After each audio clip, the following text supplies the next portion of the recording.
السلام عليكم ورحمة الله تعالى وبركاته. عشاء خفيف وزوين مغذي فيه فيتامينات زوين وغادي يخليك شبعانه الليل كامل.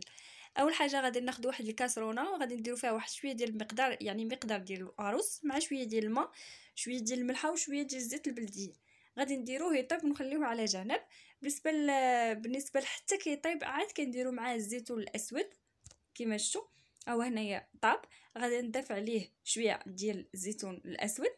راه فريمون هاد العشاء هذا كيجي فن وزوين وبنين.